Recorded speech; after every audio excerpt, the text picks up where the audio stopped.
1976 and moving onward, the first notable achievement from NASA is the launch of the Voyager 1 and Voyager 2.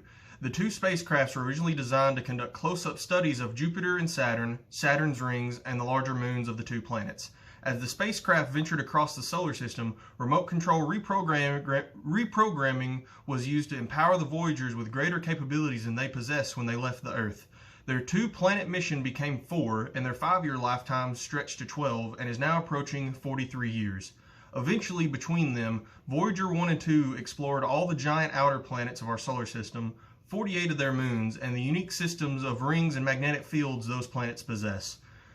Now, their original purpose was achieved easily. They were just going to explore the outer reach of our solar system and study the Saturn and Neptune. But when they finished their mission so quickly, NASA realized that they were going to be able to increase the capability of the Voyagers and able to extend their lifetime beyond the 5-year limit. And even to this day, they weren't even expected to malfunction or even stop being able to produce energy until this year. So as far as the NASA engineers were able to realize, they are still active today, and they are still exploring the depths of space that no human has ever laid eyes upon without the help of these machines. Now, after the 70s, we move into the era of NASA's space shuttle program. The 80s was the era of the space shuttle program because that is when it began. NASA's space shuttle fleet began setting records with its first launch on April 12, 1981, and continued to set high marks of achievement and endurance through 30 years of missions. Starting in the 80s with Columbia, Challenger, and Discovery, the spacecraft had carried people into orbit repeatedly, launched, recovered, and repaired satellites, conducted cutting-edge research, and built the largest structure in space, which is the International Space Station. As humanity's first reusable spacecraft, the space shuttle pushed the bounds of discovery ever further. Now, starting with Columbia, it was their first space shuttle. It was their baby, in a sense, as they had never done this before, and they had no idea what it was going to be capable of. On April 12, 1981, Columbia made history as the first space shuttle launched into space. 2 years later, in 1983, Columbia carried Spacelab into space. Designed to be a space-based science lab, Spacelab was installed in the orbiter's cargo bay. Spacelab featured an enclosed crew work module connected to an outside payload pallet, which could be mounted with various instruments and experiments. This lab would go on to fly aboard the rest of the fleet, playing host throughout its accomplished lifetime to unprecedented research in astronomy, biology, and other sciences. The space shuttle Challenger would be the second space shuttle. Challenger launched on her maiden voyage on April 4th in 1983. That mission saw the first spacewalk of the space shuttle program, as well as the development of the first satellite and the tracking and data relay system constellation. The orbiter launched the first American woman, Sally Ride, into space on its second mission, and following that, on its third mission, Challenger became the first orbiter to launch and land at night, and made the first space shuttle landing at Kennedy Space Center. Now, the difference with the space shuttles as opposed to the rockets used in the Apollo missions, the rockets in the Apollo mission were just basically these huge monstrosity rockets with a small capsule at their tip, and that's where the astronauts were. And when they returned to Earth, the astronauts would be in this small capsule, and they'd basically plummet, and then a parachute would deploy, and they'd land safely in the ocean.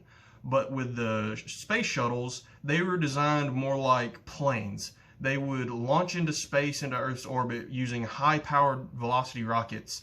And then when their mission was through and they'd re-enter the atmosphere of Earth, they would they would safely glide and land back into the Space Center. And until now, Challenger being the second space shuttle, it was the first one to be able to do that.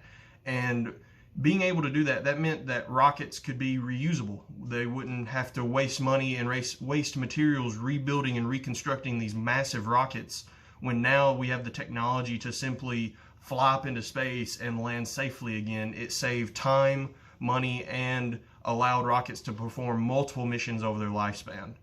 And following Columbia, Challenger carried Spacelabs 2 and 3 and the first German dedicated space lab. Various amounts of scientific experiments and satellite deployments were performed during Challenger's missions. Following Challenger was the space shuttle Discovery. Discovery was NASA's third space shuttle orbiter to join the fleet, and it launched on August 30th, 1984 for its first mission to deploy 3 communication satellites. Since its first flight, Discovery has completed more than 30 successful missions, surpassing the number of flights made by any other orbiter in NASA's fleet. Discovery had the distinction of being chosen as the return-to-flight orbiter twice. Now, return-to-flight orbiter was unique to NASA's situation, as it meant after the Challenger accident, when Challenger exploded, Discovery was chosen to be the next shuttle airlifted into space. And following the Columbia accident later in 2002, Discovery was chosen once again as the return-to-flight orbiter. First, it was also chosen as the shuttle to carry the Hubble Space Telescope into space in April of 1990. During its many successful trips to space, Discovery has carried satellites aloft, ferried modules and crew to the International Space Station, and provided the setting for countless scientific experiments. Now, as mentioned beforehand, the Challenger accident followed the Space Shuttle Discovery. On the morning of January 28, 1986, Space Shuttle Challenger launched what would have been its 10th mission. Roughly 73 seconds after the launch, the Space Shuttle exploded and crashed into the Atlantic Ocean. All 7 crew members were killed during the accident, and the shuttle was completely destroyed. Investigation after the accident revealed that the oddly cold temperatures the day of the launch had caused an O-ring failure in the right solid rocket booster, allowing pressurized hot gas to escape from the booster. This tragedy halted the Space Shuttle program for up to 2 years. Now, the return to flight of the post-Challenger, it would be 2 years after the Challenger accident for the next Space Shuttle to launch. Discovery was chosen specifically for this mission, and the crew was composed of veterans to the space program, each member having at least one mission prior to this one. During the mission, Discovery delivered a tracking and data relay satellite into orbit. Now, before the 4th space shuttle was launched, between then was the Hubble telescope. The Hubble Space Telescope was deployed from the Space Shuttle Discovery on April 25, 1990. Hubble imagery has both delighted and amazed people around the world and has rewritten astronomy textbooks with its discoveries. The use of the telescope allows astronomers to view spectacles in space never seen before, and that which is impossible to view with a regular telescope from Earth's surface. To conclude this part of the PowerPoint, from the Voyager's launch in 1977, the era of the space shuttles in the 70s, and the Hubble Space Telescope in 1990, NASA has only moved forward. With each major achievement, they push forward to be better than what they already were. And yes, they faced several setbacks with the tragedy of the Challenger accident and then later with the tragedy of the Columbia accident, but they kept pushing forward into new and improved areas of space exploration.